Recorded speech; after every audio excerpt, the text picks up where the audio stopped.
cessation of rain, so that we can all walk in dry. An hour ago, it might not have been that way. And I was worried about that. But I'm not sure what it's going to be like when we leave.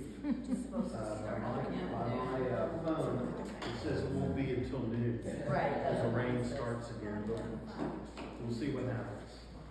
A couple of announcements, as we always have.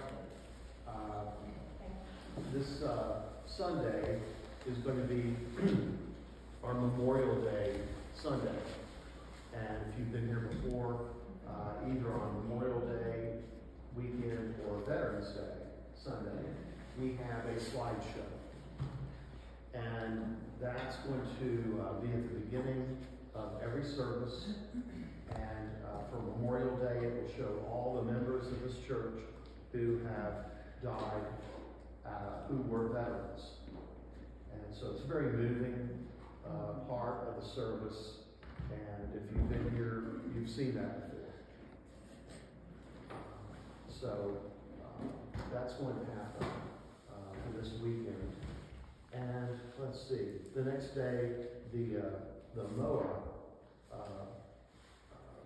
service is going to be here at the church. And that's the, I don't remember what MOA stands for. Military Officers Association. Military Officers Association. And they, Okay. yeah, they basically fight for veterans' rights officers. Okay, well, Well, as they should, they have it here, and that's important. Anything really important like that, that's going to be observed ought to happen right here at the village chapel, and it always has. And so Pastor Ashley and I will both be taking part in that service, and that's Monday. I guess that's Memorial Day. Is it? See, I have a religious calendar. It doesn't have secular holidays in it. Or as one of my professors said, pagan holidays. Okay, and I'm just looking ahead to see about anything going on. But we'll be beginning in June with the summer. And typically things kind of shut down somewhat, and especially Christian education. So this will be our last class together. And I plan to leave here. My last Sunday will be July 31st. That will be my last Sunday here. And so I won't be here beginning of August.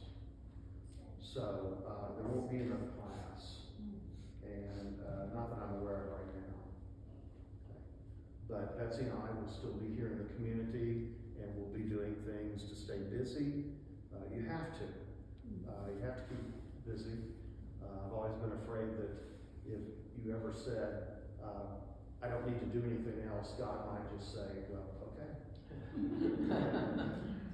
So I've always thought staying busy is a way to stay alive. And that's probably true. Okay. Today we're going to be talking about a subject that I care a great deal about, and I hope all of you do too, in one way or another. And Dorothy Sayers begins by saying why it should be important to every one of us. And that subject is education. Let's begin with prayer. Almighty God, who strengthened your servant, Dorothy Sayers, with eloquence to defend Christian teaching, keep us, we pray, steadfast in your true religion, that in constancy and peace we may always teach right doctrine and teach doctrine rightly through Jesus Christ our Lord, who lives and reigns with you and the Holy Spirit, one God, now and forever. Amen.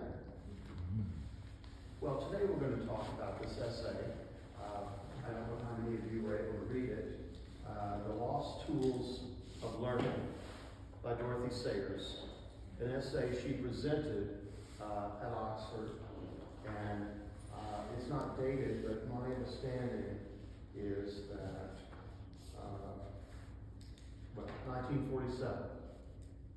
1947, she wrote this, and it was her critique of public education, government education at that time in England. It's horrifying to think what she might say today, not just in her homeland, but in our homeland as well. And I'm going to read the first couple of pages, and then maybe a few other parts, but not that much. But she begins by saying that it's a subject that ought to concern all of us. If you own property, a good portion of your property taxes go to the public education in your county. And for those of us who have, children or grandchildren in public schools, it ought to concern us. And for those of us who are the products of a public education system, it ought to concern us. I don't know how anyone in this country would be unconcerned about public education. And so, I'm just going to read the first 2 pages and we'll start talking about it. That I, whose experience of teaching is extremely limited, should presume to discuss education is a matter, surely, that calls for no apology. It is a kind of behavior to which the present climate of opinion is wholly favorable. Bishops air their opinions about economics, biologists about metaphysics, inorganic chemists about theology. The most irrelevant people are appointed to highly technical ministries, and plain, blunt men write to the papers to say that Epstein and Picasso do not know how to draw.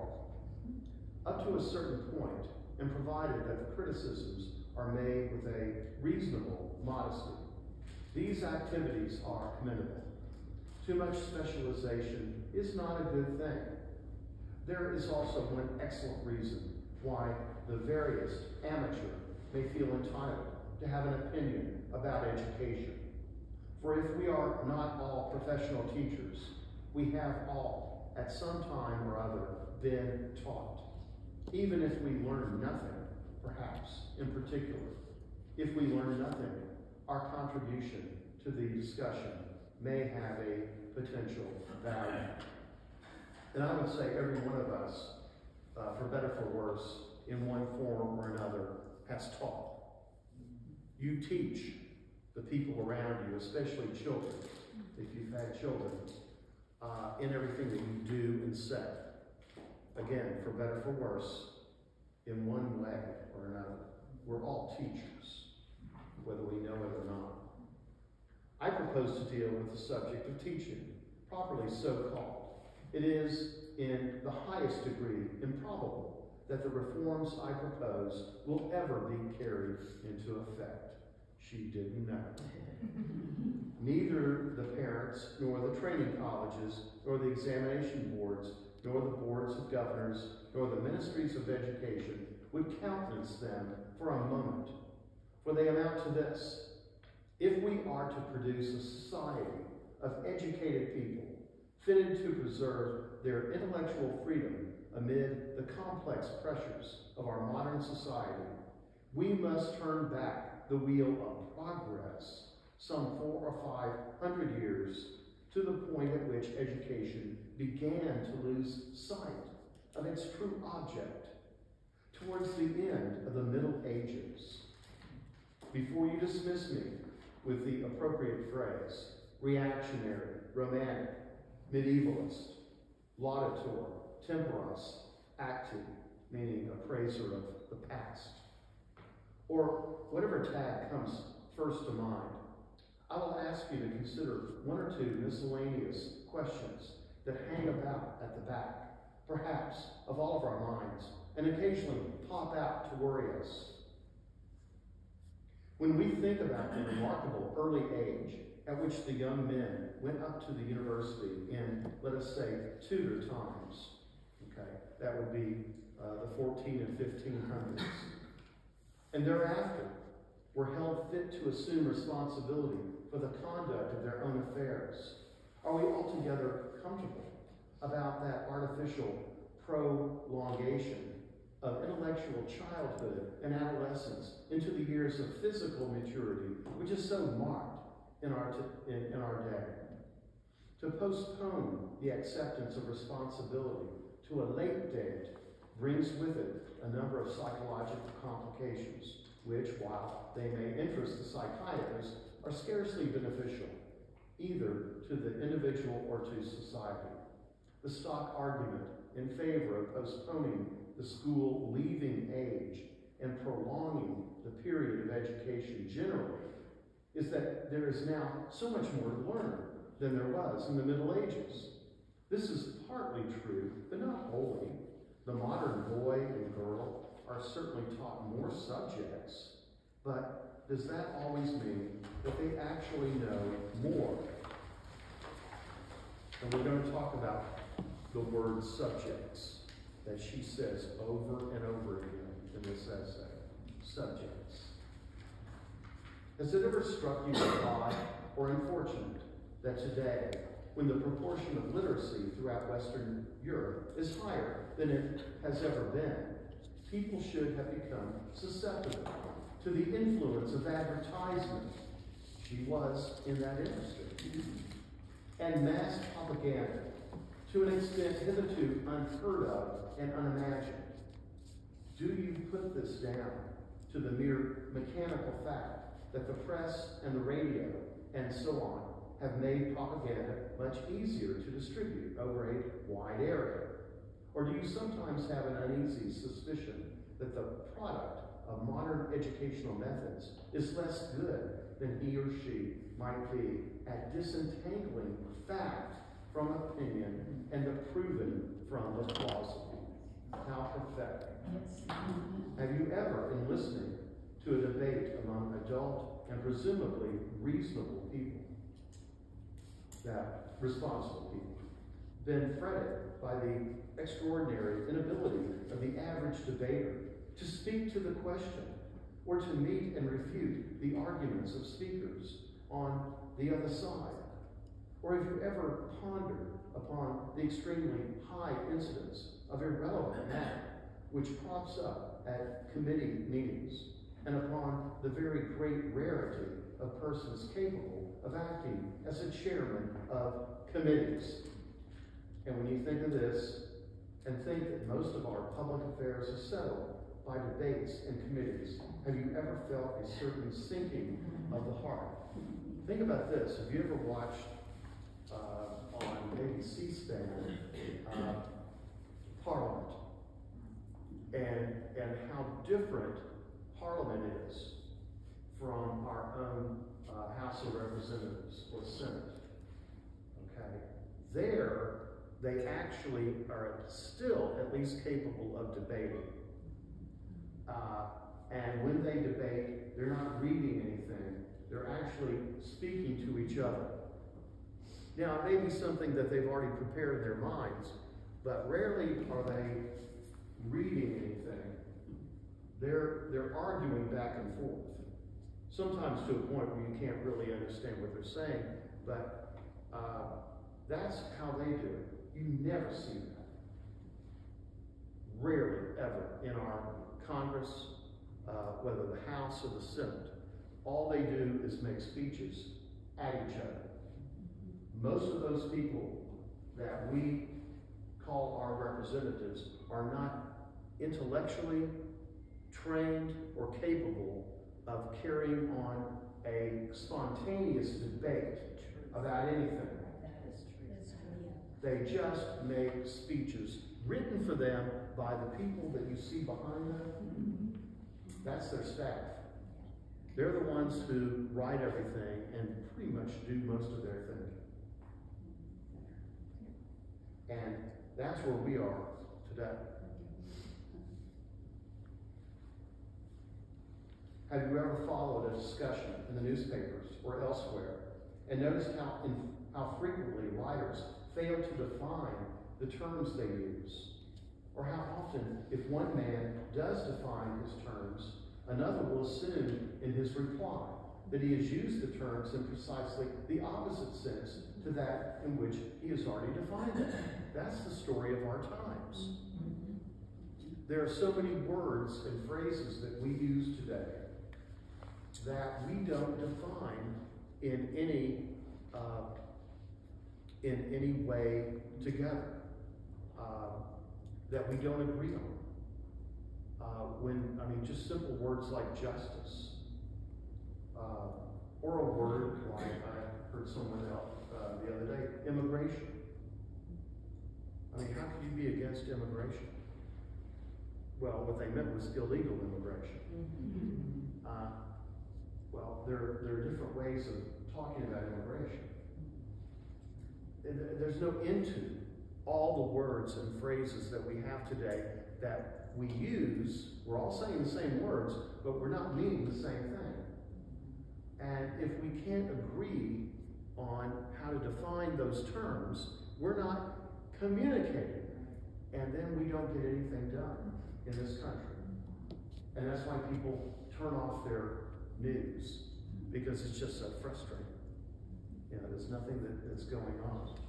Again, remember, she's writing in 1947.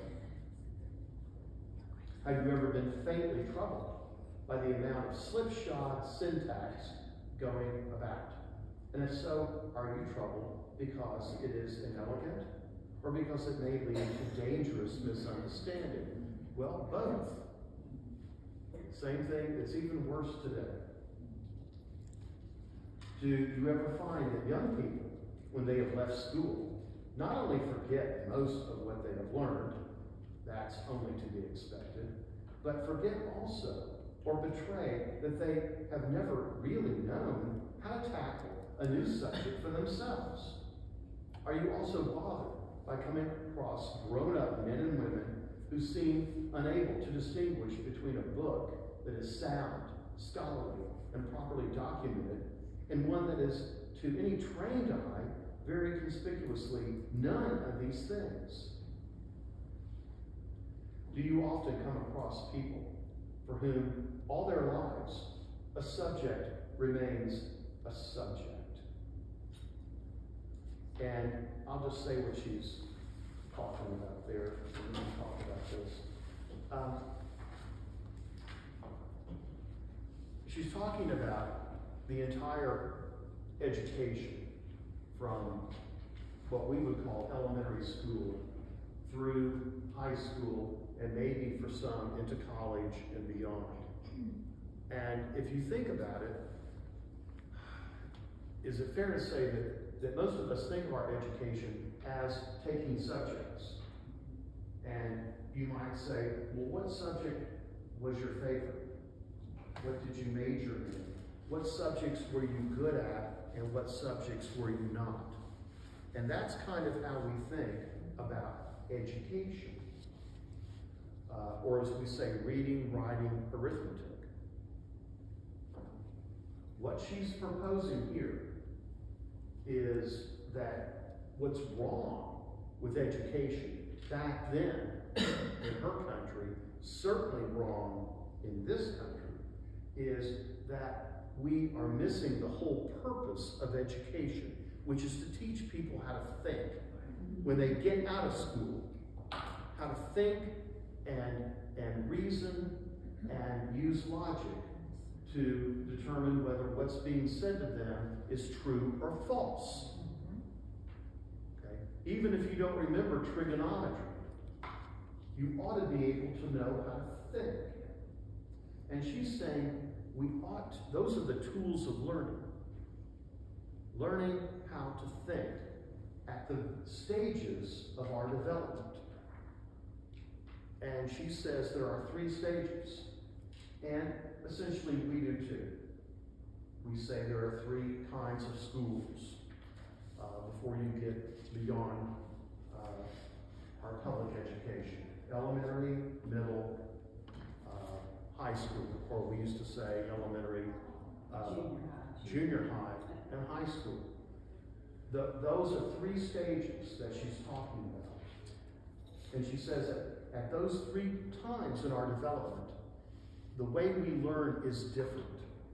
Why don't we pay attention to that and talk about how we can help children learn to think, so that when they get out of school and they forget a lot of the stuff that they learned, and quite frankly, they do. If you ask anybody who's just, let's say, 20 years old, who didn't go to college, can you remember anything that you supposedly learned in high school or junior high? Chances are they'll say no. They'll laugh and say, why? I've got a job. I don't need to know any of that. Well, why do we spend $10,000 or $15,000 of taxpayer money on you every year for you to sit in a classroom and learn nothing that's ever going to make a difference to you later on in life? Well, Dorothy Sayers would say, okay, could we at least say that that person learned how to think? Well, dare to dream. Did that person learn how to think? Do you think we are a nation of thinkers? Yeah. I think we're a nation of sheep who let the media tell us what's important and what isn't. We see it all the time. We just saw it. Now everything we're going to hear is about this elementary school in Texas, to the neglect of all the other things going on that are as bad or worse, but the media doesn't think that's important, and they're telling us how to think and how to react to everything in this country. And I just see, I was playing tennis yesterday, and that's what everyone was talking about, how terrible this was. And I said, well, what about all the other terrible things that are happening that don't get reported on, and doesn't that outrage you too? It should. And who makes these decisions, and why are they made? See, we're not thinking about these things and asking the questions. And what they don't want you to do is ask questions. So, Dorothy Sayers is saying that if you're going to have a school that you send your children to, you ought to be able to ask the people who run the school, or the school board who's responsible for all of that, what kind of children are you hoping to produce when the time comes that they graduate? How would you describe that person? I doubt they could have an answer. That makes, as far as I'm concerned, that means this is just very expensive daycare. That's exactly what it is. If you can't tell me what kind of person is going to graduate from your school. Now they might say, well, we want someone who is going to be a good citizen, a productive citizen that can go into the workforce. Well, that sounds like a vocational school to me. Then why do they need to take trigonometry or history or English? Let's just have a kind of like a trade school where when they graduate, they'll have an employable skill. Okay, I get that. And there are plenty of young people for whom that would actually be a good thing.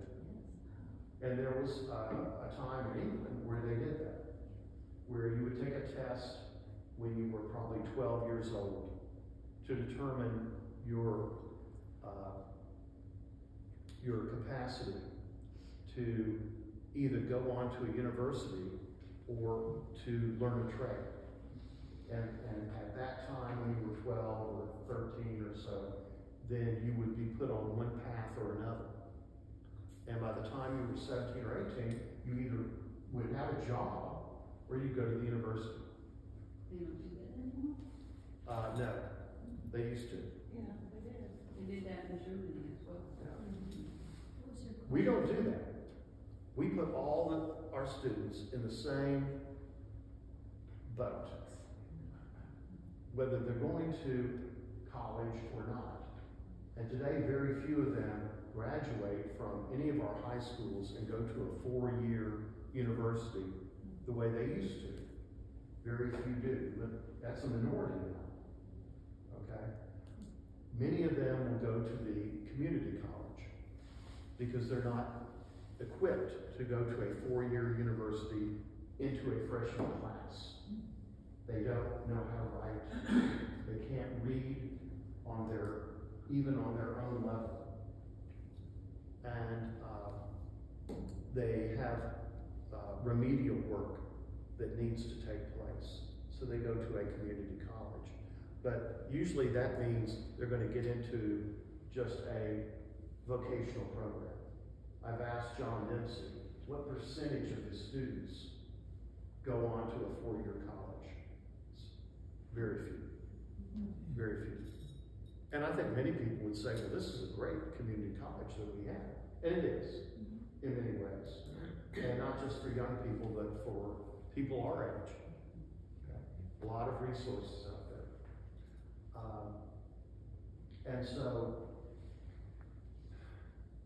what she's getting at in this essay is that what we've lost are the tools of learning provided to young people at their 3 basic stages of development that will teach them how to think before we actually teach them subjects. And yes, there have to be subjects. Otherwise, we have tools with nothing to hammer on or saw on or anything. But you need the tools. Otherwise, what are you talking about? You're giving people information through all these stages without having taught them first the fundamentals of thinking and how to learn. And we don't even attempt that in this country. Yes? The one thing that our kids went through is they were part of the debate program. The what program? The debate program. Okay. And of course that is optional, it's The debate program. And they were, it was an extracurricular thing. Mm-hmm. They were taught how to debate things. Okay. And to really think, they were given whatever subject and they had to come up with. And was this debate program This was in high school? In high school. It continued on to high school, but again, it's elective, it's not a required subject. Right. And see, Dorothy Sayers talks about this in the essay. And she says, if you don't have the tools for knowing how to debate, then it's like being on a debate team or something. Okay? If you haven't gone through the stages of learning how to learn, then you'll be debating like people do in Congress right now.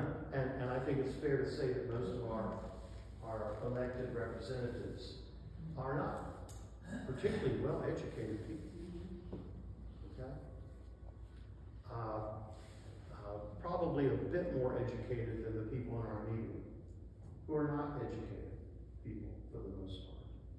And these are the people who are directing our public opinion. That's really what they want to do. They want to tell us what is newsworthy and what we need to be upset about and what we need to ignore. That's really what they want. That's what they love.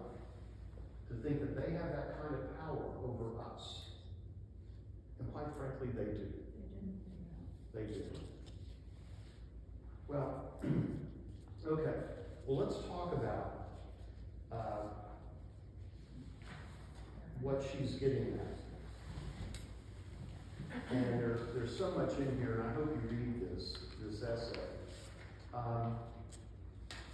One of the things she says about subjects is when you teach someone a subject, and no matter what that subject is, without giving them the fundamentals of learning first, then it's very much like what I think we would call today teaching to the test, which is what goes on.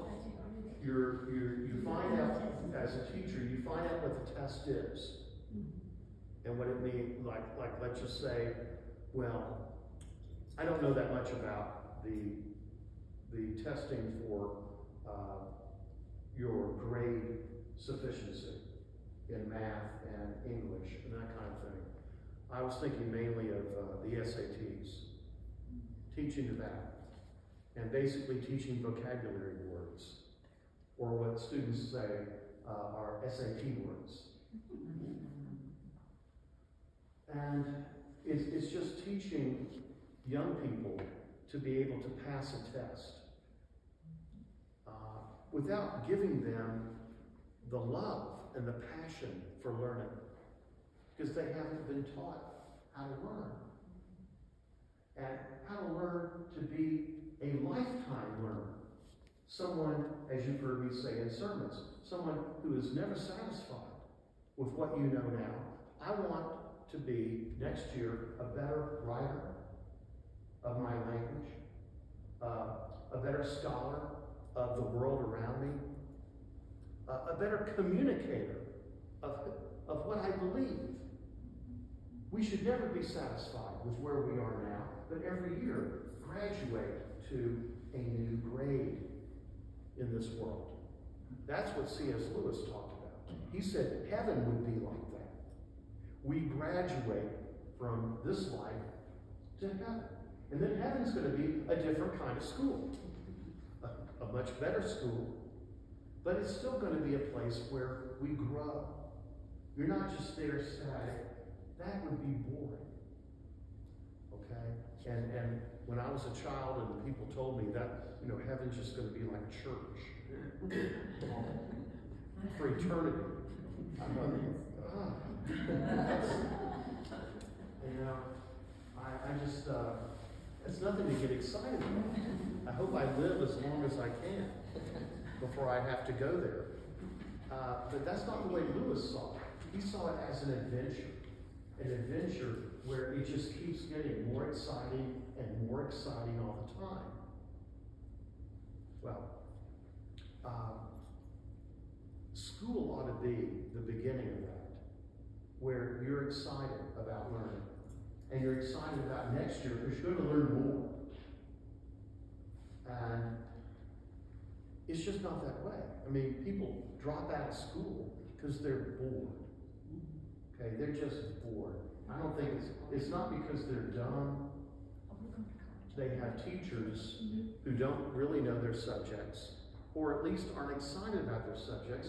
This is a job for them. And, there was a time, I think, maybe in some of our memories, when we thought that our teacher, whatever that teacher was teaching, was the expert on that subject.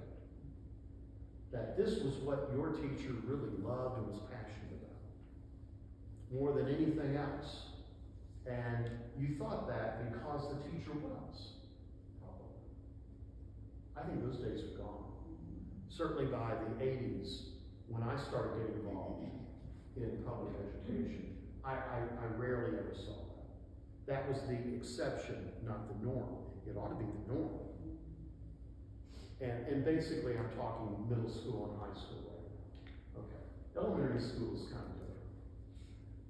And we'll talk about that in a minute, how she saw it as different. But we used to think, I think many people thought, that your high school chemistry teacher lived for chemistry. That's not the norm anymore. You're not going to find very many high school chemistry teachers, or whatever they're teaching, who majored in that in college. That's the difference. Almost all the teachers at public schools majored in education. and that's how you become a teacher. And the public schools want it to be that way because that makes you fungible. They can put you in a utility way anywhere they want. If somebody's sick, they can take you out of your Spanish class and put you in biology or wherever. It makes you more marketable as a teacher to have majored in education in terms of what the public schools think. I had one of my roommates in college majored in economics, and he's had kind of a tough life. And he's a public school teacher at a big public school, and he has been for a couple of decades in Georgia. And I asked him at a reunion, you have a good academic degree in economics. How many of your colleagues at your high school majored in an academic subject other than education? He said none of them. It's a big high school. He's been there for 20 plus years. Education majors. And sure, that doesn't mean they're not going to be good teachers. But what it means is they didn't major in a subject that they were passionate about. And I tend to think, maybe idealistically, that whatever you majored in college would have been something you really cared about. I was an English major. Okay? Betsy was a biology major. Same school, same class. And that there's a big difference between us. She really cares about health matters. She's passionate about that, okay? Which is great, except when it's directed at me. And I'm passionate about English, about Shakespeare, about Dante. You know, I love that stuff. And I always will, okay? And I'm not even a teacher, you know? You should. So, that's what she's talking about. And so anyway, she begins by saying, here's what we need to get back to. Here's what we need to recover in our schools. Let's go back to the Middle Ages and the idea of the trivium. And the trivium said that there are 3 different levels of progression in education. There's grammar, and I'm on, well, the pages aren't, okay. There's grammar, there's logic, and there's rhetoric. Grammar, logic, rhetoric. These are the 3 stages of development in learning. And this is whatever the subject is, the subject ought to take into account where the student is. And these levels basically take into account the strengths and the weaknesses of students at that age. Okay. So let's just go through them real quickly. And this is what she spends a lot of time on in this essay. And I'm certainly not going to read all that. Grammar. Now, when she says grammar, she's talking about elementary learning of the basics. Okay, the first stage of learning is learning facts, dates, basic computations, learning all those things in elementary school. When you have a mind that is like a sponge, you can just soak it in. Everything's literal to you at that stage. You haven't learned abstract thinking yet. Okay? You haven't learned what it means to be ironic yet. And you know how children are at that age. They take what you say literally. Almost sometimes when it's funny. when you don't really mean to be literal, when you remember, oh, I'm talking to a child. Okay. That's the way they think. But what they can beat us on, everyone in this room, is memorization. And it will stick. I can still recite poetry that I learned in elementary school. Why? Because I forget what I ate for lunch yesterday, or dinner last night. It's in a part of our minds. And she's saying that's the age to teach them subjects like Latin. Start Latin in elementary school, or Greek, or some foreign language. They'll soak it up. Do we do that? No. But immigrant children come into this country, and in a few months they're speaking English. They get it off of television. I've mentioned to you when I was in South Africa, these little kids in Soweto, 10 years old, were speaking English. They also knew a couple of tribal languages, and they were wanting to learn Afrikaans because they said, we need that to get a job one day. That's what somebody told them that. They're only 10 years old, but they knew that.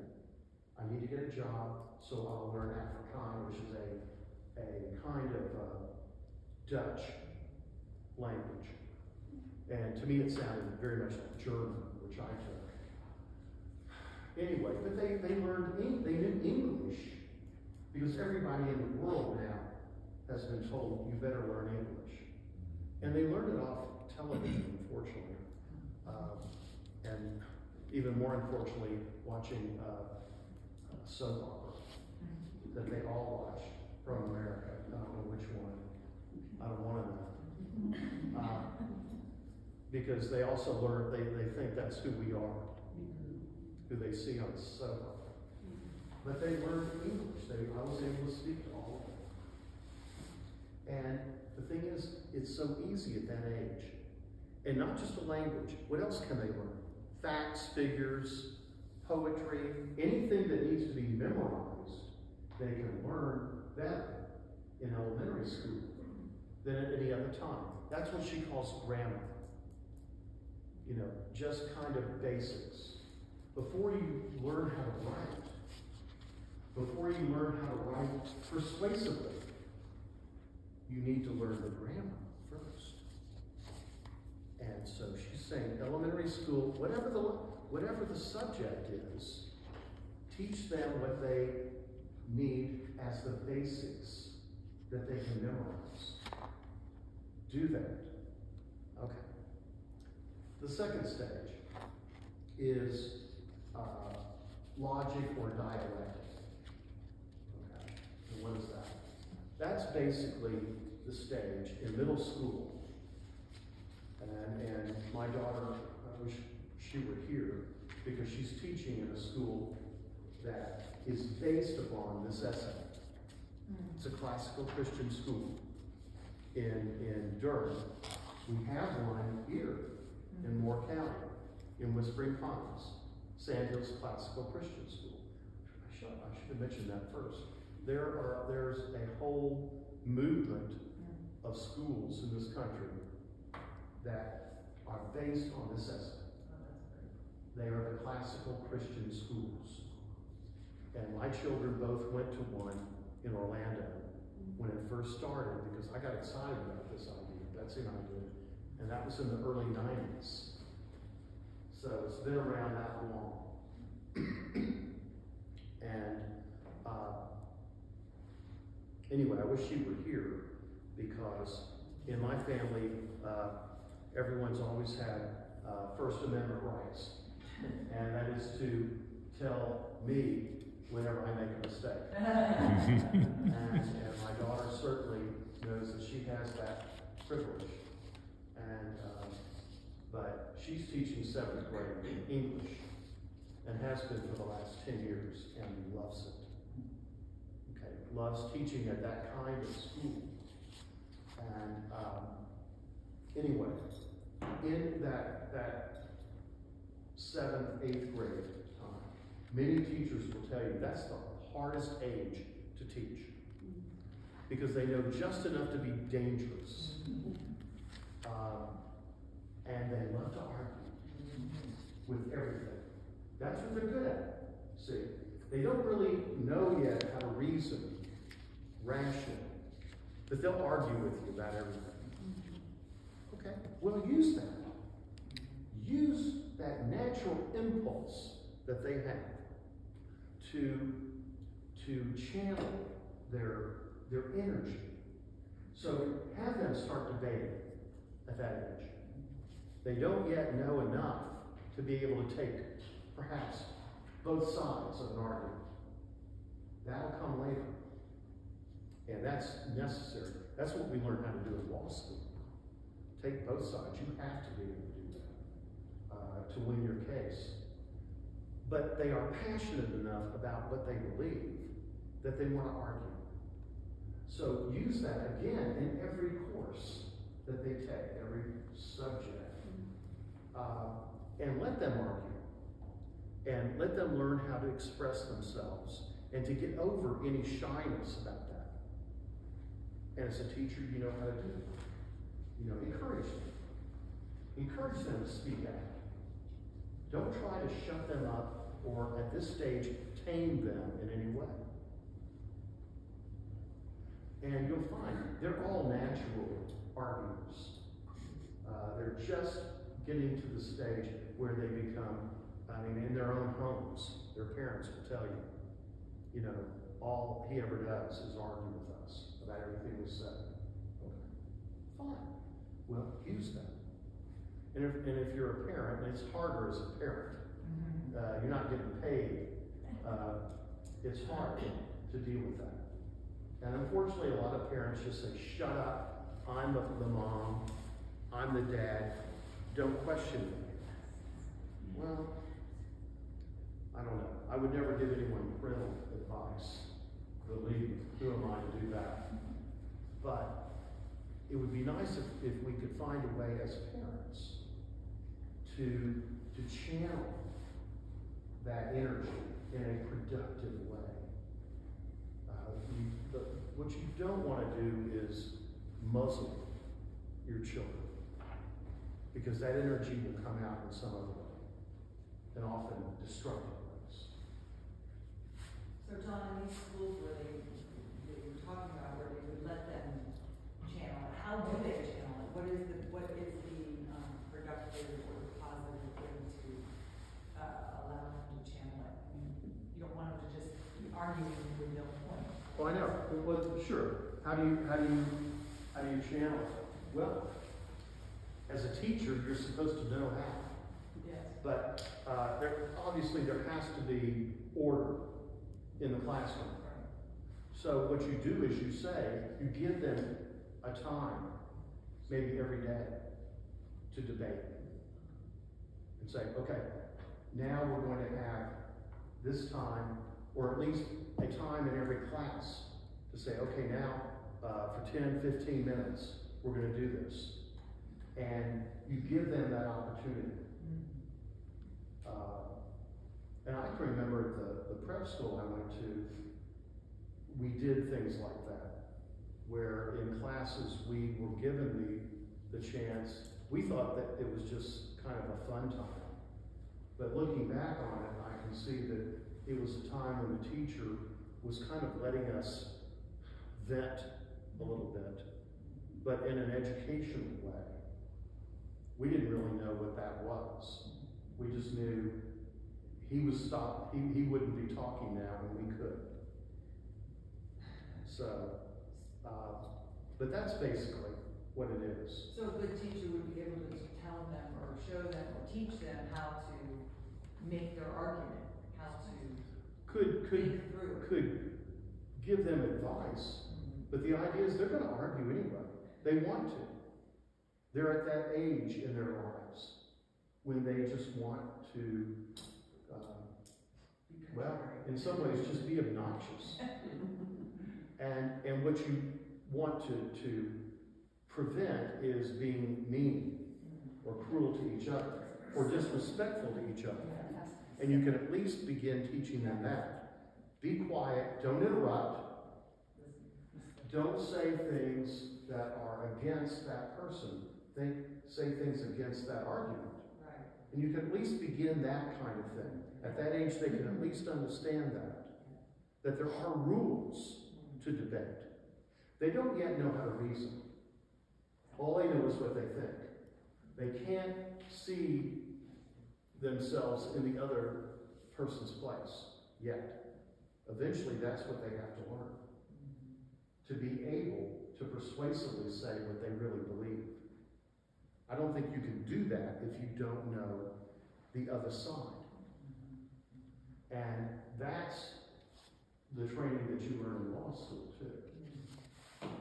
To win a case, you have to be able to try the other side's case. And what I've said in evangelism, you've heard me say this, to be able to talk to someone who doesn't believe in God, you have to know where they're coming from. And why they don't believe in God. And why they don't trust anything we say. Or believe what we say. You have to know where they're coming from to connect with them in any kind of persuasive way. And that's what we don't do. See? And that's why we're not successful evangelists. When we're not successful. And it's why we're just talking past each other and we regress into religious jargon, which means we're not communicating at all. Okay. So anyway, those are the, okay, so you have the logic and dialectic stage, where they're just good at opposing each other. And then finally, when you get into high school, they are at a level, we hope, intellectually, to be able to reason and to be able to look at two sides of an argument. And that's where you can say to students that I want you to, on one day, take this position. Let's say abortion. Okay? I want you to be able to argue the pro-life side on this occasion, and then I want you to be able to argue the pro-abortion side on the other side. Okay? And again, get them off of, junior high, it was just about what I believed. Now you're going to learn how to argue the other side's argument that you don't believe. How do you argue what you don't believe? And you can't really, and we have a nation of people who can't do that right now. They never learned it. All they know is what they believe. They can't see into the mind of the other person that they disagree with. And we see this probably every day if you're talking to people. They just never learned it. She's saying you should learn it in high school. And then if you go to college, you'll be ready for college. It's distressing. It really is. When we see what's going on in colleges right now. Anyway, I'm sorry I don't have page numbers on this, but sorry, I'm going to read this. 1, 2, 3, 4. Page 5 at the last full paragraph. She says, modern education concentrates on teaching subjects, leaving the method of thinking, arguing, and expressing one's conclusions to be picked up by the scholar as he goes along. Medieval education concentrated on first forging and learning to handle the tools of learning, using whatever subject came handed as a piece of material on which to doodle until the use of the tool became second nature. See what she's saying? That Instead of just teaching subjects that you have to learn and that you'll forget once you get out of school, and you'll thank God you never have to have math again. Instead of doing that, teach them how to learn first. That's what will stay with them. The subjects are merely a canvas to paint on. Teach them to paint first. And that's what they'll learn. That's what they'll retain. And that is what will sustain them later in life. When they're not students, but they're having to confront all these things that are going on in their lives. How long have we heard employers say that high school or college educated people come to them and they don't know how to think? They don't know how to learn to do the job that they have. And that's what she's getting at here. I was told when I went to Swanee, which is a liberal arts college, that the thing that we're learning here is how to learn. It's not so much subjects. You're learning how to learn. And we were also told you're learning the difference between what is true and what is false, and how to tell the difference. And we were told that in orientation. When you graduate, this is what you ought to be able to know. How many students are told that today in any school they go to? When you graduate, this is what we expect you to be. And one of those things is to know the difference between right and wrong and what's true and false. And you might think, well, I already know that. Really? Do you? How many people ever really know that?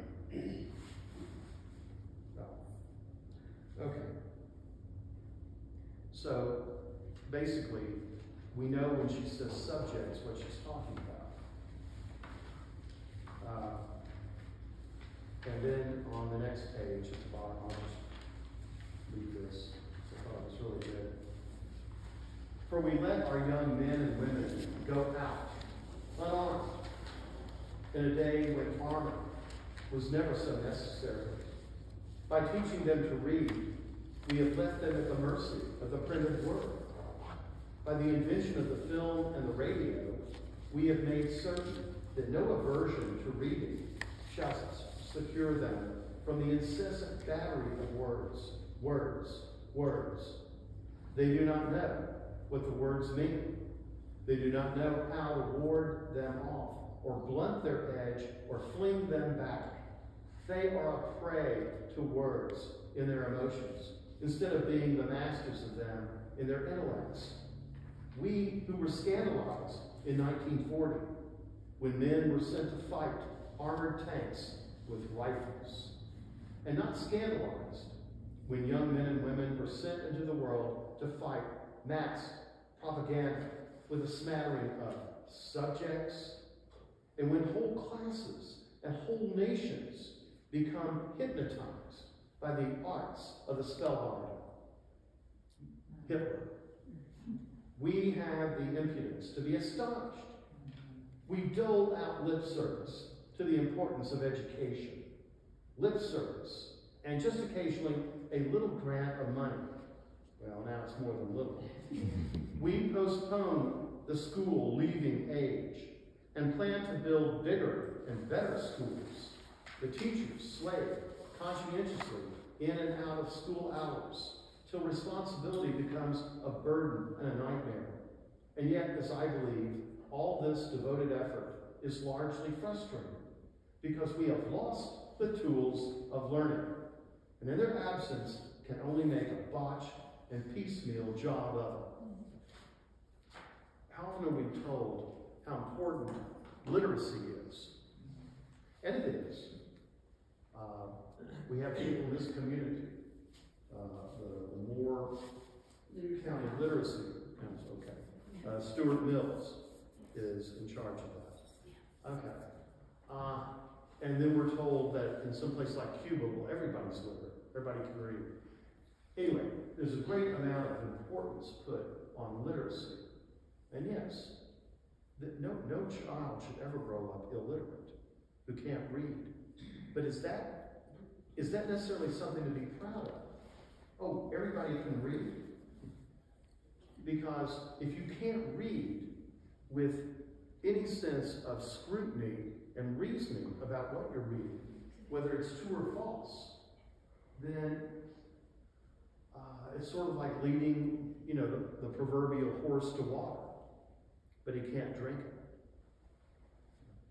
it. And that's where we are now. It really is. And what she's talking about is how people, and this is again so long ago, 70 years ago, that people are the subjects of propaganda. When she says that, she means government propaganda. And then advertising. Yes. And people see something and, well, everybody's going to have this, so you need it too. And they go out and buy it. And then it winds up at a garage sale in a year or two. And as a country, we ought to be so much better than that. We should not be subject to what we're told to buy, or what we're told is the truth.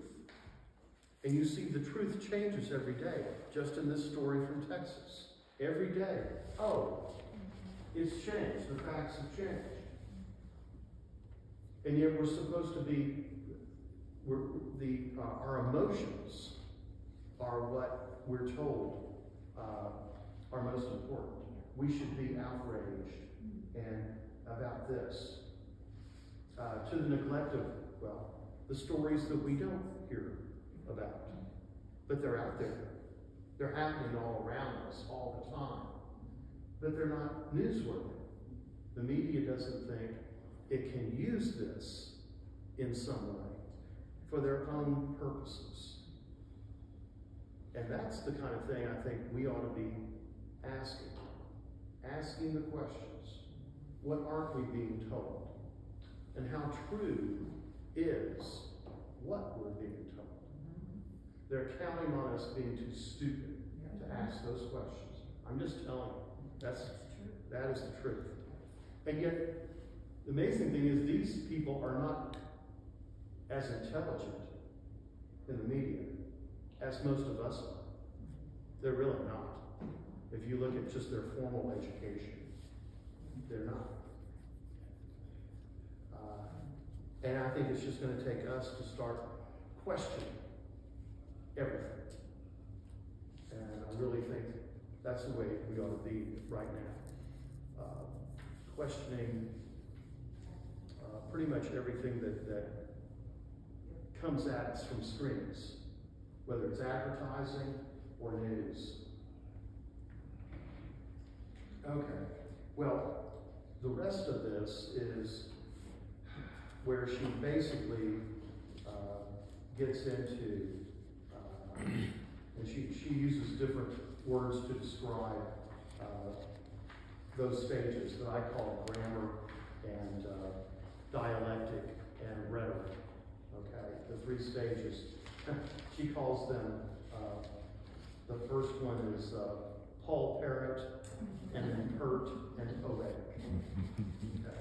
But again, what it's all about is, as educators, and I think here's where we can understand it. Even if you've never taught, if you've been a parent, you know that your children go through stages where you as a parent have to adjust to them in terms of how you can influence them for good. You have to be, there's a difference between a 10-year-old, a 14-year-old, and an 18-year-old. Big difference. And a difference if it's a girl or a boy. Because girls, as we know, will typically mature sooner than boys. And in different ways. And as parents, probably without even thinking about it, we adjust to them as we should. They are adjusting to us. The way they heard us at the age of 8 will be different at 14 and different at 18. And so if we don't adjust, then we're really out of the picture. Okay? And we're not doing our jobs. And as teachers, as an educational system, that's the way we have to be as well. And I don't know if there's an answer today for our public education. If you go back to the beginning of the 20th century, you hear what Henry Ford was saying. And he and many other people at this time, when our public schools were just kind of getting started. I mean, public education is still in our country's history, is still relatively new. Universal public education for everyone, still relatively new. You don't have to go too far back into the 19th century to see where it wasn't required. If you lived on a farm and your family needed you, as they probably did, you might not have gone to school. You might have gone to a one-room schoolhouse to learn how to read, but then you were out working on the farm. And there was no truant officer that was going to come and take you to school. Like, you know, Spanky and our gang. That was probably about the time when that started, back in the 20s and 30s. But Henry Ford said the purpose of public education is to prepare people to go on the assembly line, to make them good employees. And when you think about it, that's kind of the way the regimented system of our schools, every student comes into the classroom at a certain time, they sit at desks, and they learn subjects, and all the things about a public school. You might ask, how does that prepare you for the way most of our live our lives, for the jobs we have? Unless you're on an assembly line job, nothing wrong with that. How many of us had jobs that had anything to do with the kind of regimented system of learning that we went through? Probably very few of us did. Okay? I always had a job where every day was a different day. Totally different. Something new would happen. Whether it was in law or here at this church. Every day is different. Every day new things happen that are unexpected, and you have to be ready to handle it. And you have to be ready for surprises. Are schools like that? No. No. And what schools are not good at, and I don't have an answer to this, but what schools are not good at is accommodating those students who just don't learn this way. There are so many brilliant people among us who could never function in a classroom. And that was not their fault. That's who they are. They're brilliant. There's so much that they could offer. So many people whose names are known worldwide could not function in a classroom. Einstein, they said. Okay? So many. And there was nothing wrong with them other than they were different. My son was like that. Had a very hard time in regular classrooms. Never made good grades. He's a circuit judge right now in Missouri. He's passed 3 bar exams. He never really started making good grades until he was in college. Who makes bad grades in elementary school? He did. And he was always the class clown. Right? And yet, 3 bar exams. Most lawyers, they pass 1 bar exam and they say, never let me see another multiple choice test again in my life. That's what I said. And I'm just saying, we all know people, maybe some of us have been that kind of person, who just didn't produce in a regular classroom that is for one kind of person. And when we're honest, who is that one kind of person? Most of us are a little different, but usually in a good way, in a way that we can all benefit from, being different kinds of people. It's what makes life interesting. Schools are not built that way in this country. They're really not. And so when somebody comes to me and says they're a dropout, I don't immediately think that you're dumb or you're lazy. I just think maybe you might be different. Okay?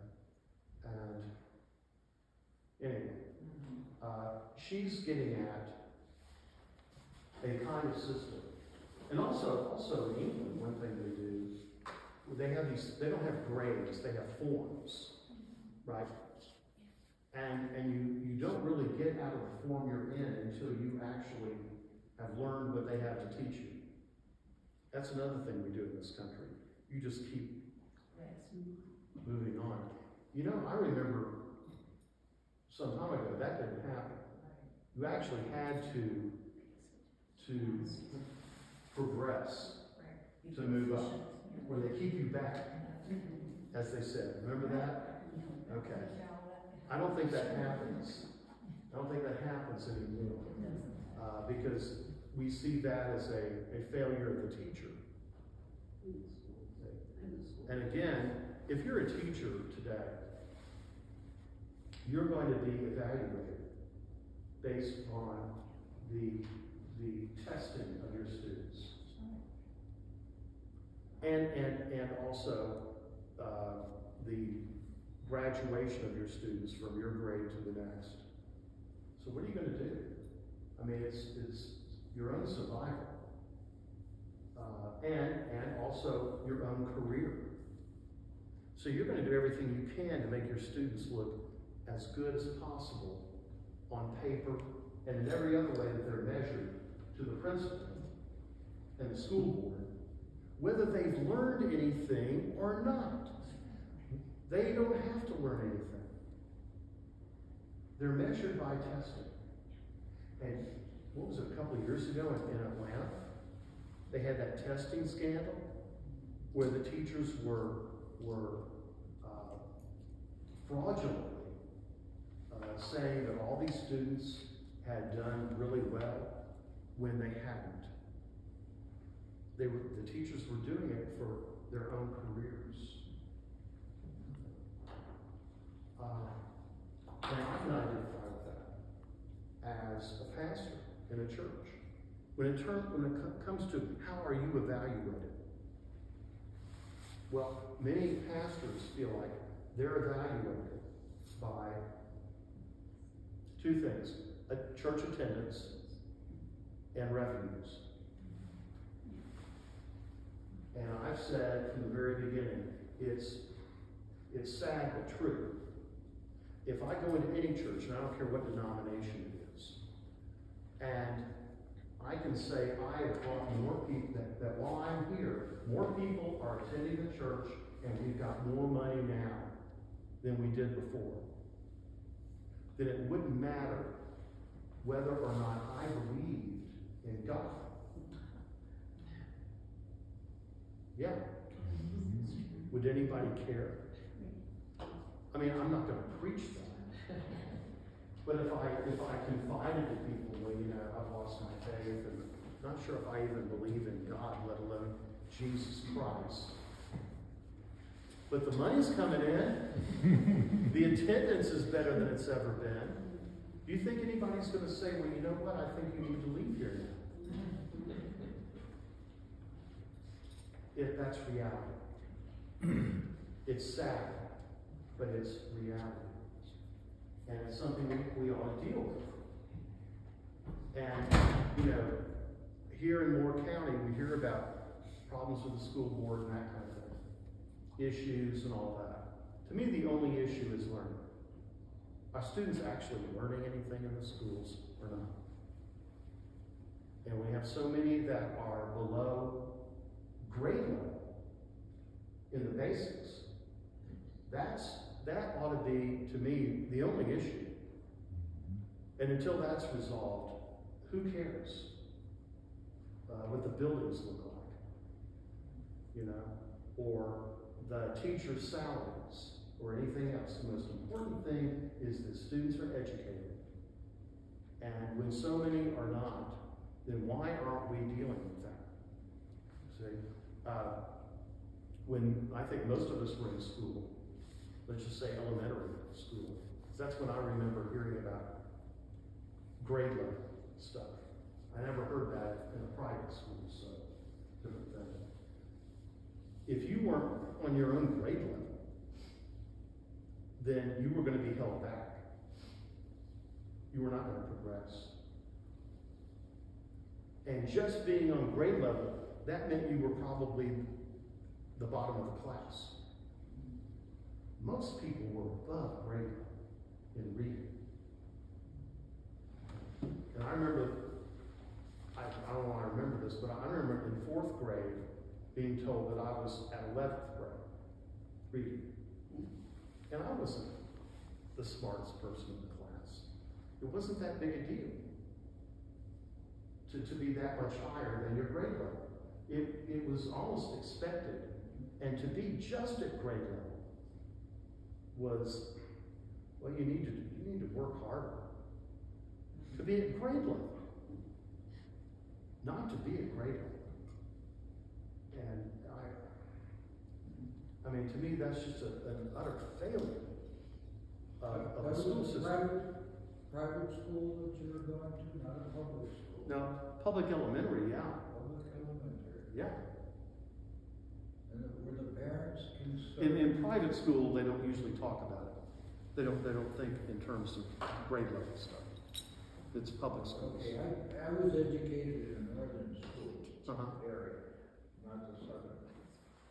And it's a lot different down here than what it is up there. Yeah. But were the parents concerned at that time?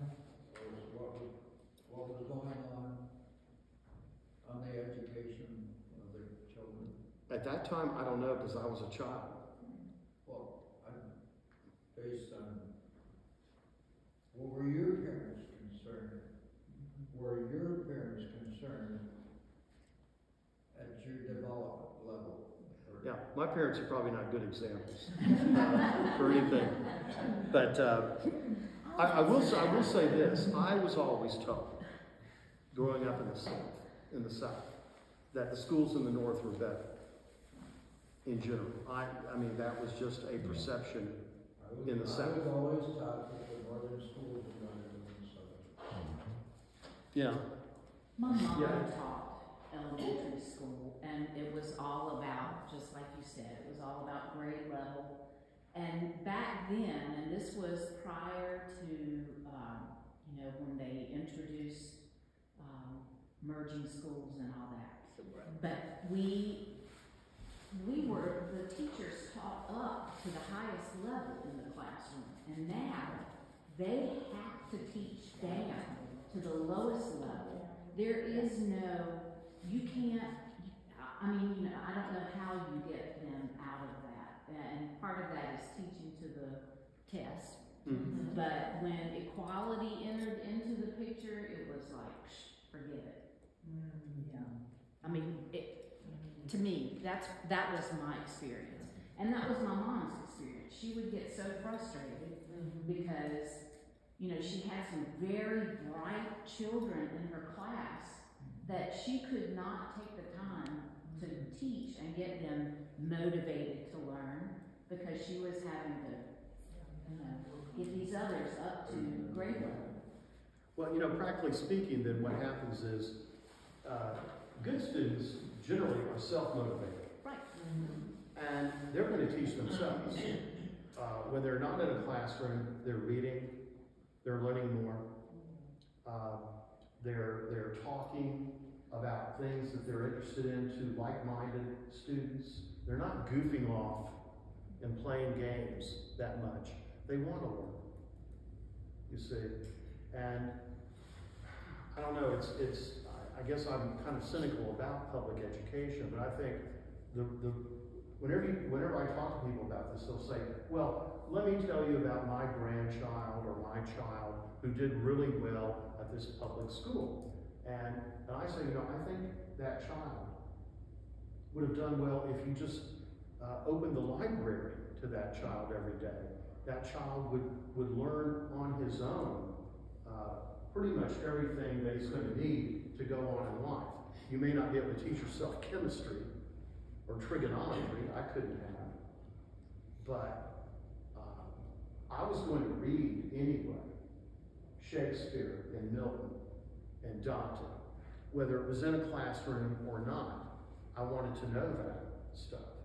And whereas students who don't want to learn, how often do they come out of public education any better or any smarter? Maybe a few, and there are exceptions, and thank God for that.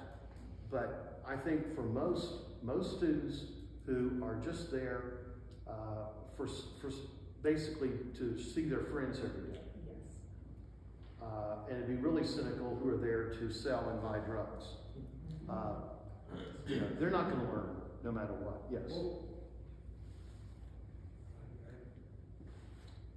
I'm trying to figure out my basis of public schools was what I went through and what my children went through. Mm-hmm. I can't respond to what the process is right now.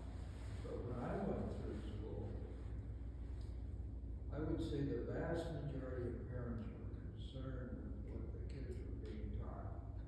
If they weren't up to minimum of the grade, when they were put back, or they were put into a remedial program, trying to be brought up, or they were trying to be evaluated as what the problem was.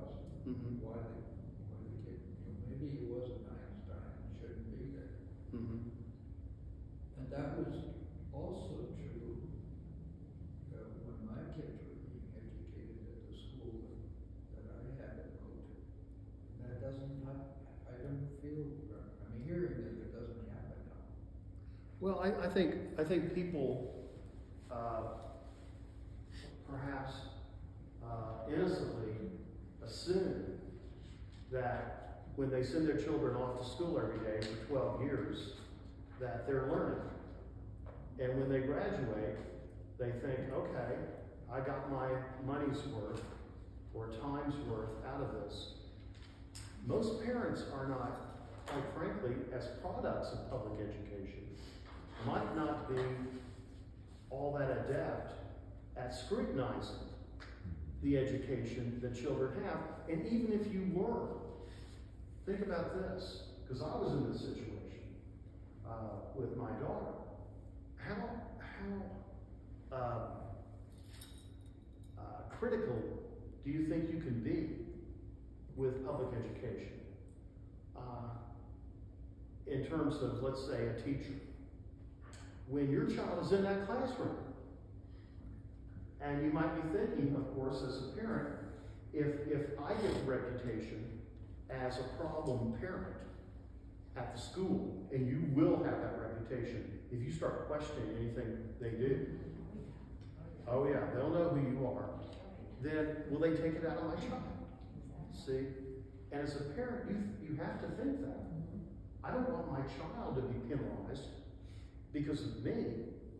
So you'll think carefully about questioning what a teacher does.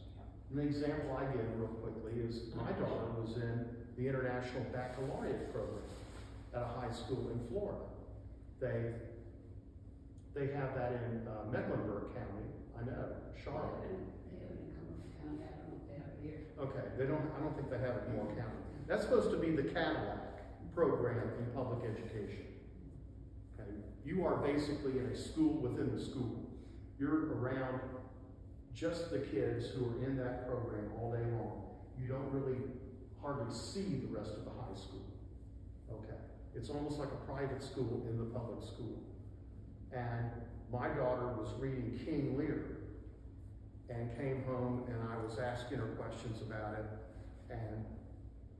and she mentioned the character that she called Gloucester. And I said, oh, Liv, please, no, it's Gloucester. Gloucester, you know, don't say Gloucester. And she said, but that's how the teacher pronounces it. And I thought, this is the international language, right? Yeah. And I seriously thought about calling the school and complaining. And said, what, has this teacher ever seen this play? And anyway, I didn't complain because I didn't want my child to be penalized. I have a question. You said that this essay was the basis for the classical Christian schools. Mm-hmm. How did that transform? How did this essay go from this to the schools? Do you know? What I've described, and I know because my children were in it. My daughter in elementary, but my son almost all the way through. They do elementary school where every subject is focused primarily on memorization, whether it's math or English. And you learn Latin, you learn the Greek alphabet in the 1st and 2nd grade. You begin learning Latin in elementary school, because you can remember. And then in middle school, they start training you to debate and argue, knowing that you're not equipped yet to logically do that. And then in high school, you learn how to really debate on a level that maybe some people could do in college. And so it's that kind of school. I'm just curious. What's your daughter teaching 7th grade English? I'm just wondering what kind of books is she teaching right now? What kind of what? Books. Books? Are they, yeah. Well, she just introduced Shakespeare, Midsummer Night's Dream, I think it was last week or the week before. And she brings wigs and costumes, and the children, they were supposed to go outdoor on a platform in the woods and act, but it's raining today. The class yesterday got to do it. But sometimes, like the Fairy Queen, it'll be a boy that picks the wig and plays, you know, just to be silly. This is 7th grade. Right. Because they love it. We did that in 10th grade in high school. You do what? We did Midsummer's Night's Dream in 10th grade in high school. But they She makes it They fun. learn Shakespeare in 7th grade. That's the 1st grade that they learn it. And they also, for whatever reason, learn quite a bit about, in history, the Holocaust. And they read Elie Wiesel's Night, which is surprising because that's a She gives That's a a tough choice book. though on that. She They teaches do that 3 different books, and the children, and they discuss it with their parents too. And one of them is like, I think, is it The Hiding Place? okay. diary. Yeah, I can't remember what the 3rd book is, but so she gives them a choice. They have some fairly heavy subjects for young people at that age. But the idea is this is when they need to start learning about some of the terrible things that have happened in this world. And you need to start thinking about that because now you're old enough to see the news and read the newspapers. So you need to start learning about that. Knowing that, again, at their stage, they're still not able to understand morality in a way that, or an immorality in a way that they will in a few years. But they're beginning in the 7th grade. And does it go through high school? No. Does it, yeah, no, it does. It goes through high school. Yeah. But so like, when he said that the history, they're learning about the Holocaust and that part of history, World War II and whatnot, then her class in English, some of the books reflect that. So it kind of, I don't know how math can be tied in, but, Does the school the here go humanities through? can. Does the school here go through high school? The Sandals? It goes from, I think, kindergarten to 12th grade. Or pre-K. But one of the subjects they're talking about all the time is how ready are the students to read and study these subjects. We had Much more than you would in a public school. they think about this all the time, and they're always asking for input. They don't want to require students to read something they're not ready yet. I mean, not that they can't read it, but they're not really going to be able to understand it that well. Or they're only going to be able to read it at a certain level. The Adventures of Huckleberry Finn is a perfect example. Or The Great Gatsby. They could read The Great Gatsby in the 7th grade. They're not really ready for Fitzgerald at that stage. Quite frankly, they're not really ready for The Adventures of Huckleberry Finn, to read it in any kind of meaningful way, other than what you might see in a movie or something. But Okay. also, there's a homeschooling group too that uses classical conversation. Yes, my grandson just graduated from Oh, really? classical. And that holds in some of this. Oh, yes, a lot of it. What do you mean graduated? When I was reading this, I thought, oh my gosh, this is conversations. She just asked what.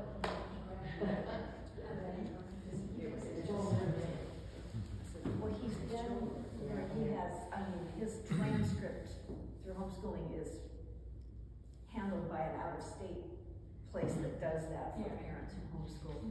And he completed the course of classical conversations, I think it was 4 years. And he had to present a thesis and defend it with a board of 3 adults questioning, and he had to be able to defend his thesis. They all, you know, each one did it.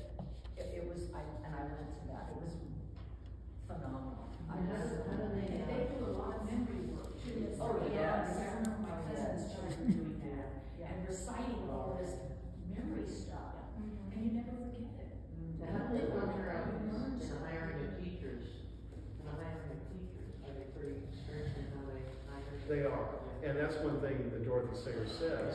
She says the teachers at schools like this ought to have had that kind of education. Yes.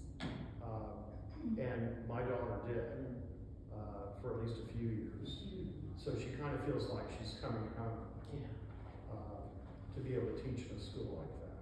I didn't realize until moving here that it's home-based right here in Moore County. Classical conversation. It was home-based right Started here. out lady who lives in West End. My daughter's been working for us since Her name escapes me right now, but And kids flew in it's- from all kinds of, Yeah, you it's know, national now. yeah, to participate in the graduation. Mhm. So it was, I was amazed. Yeah.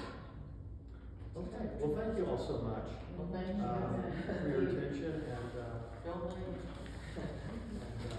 anyway, thanks. Thank you.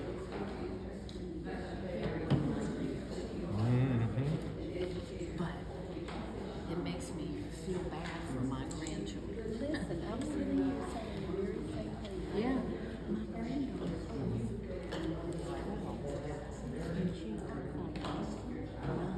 Yes, she goes to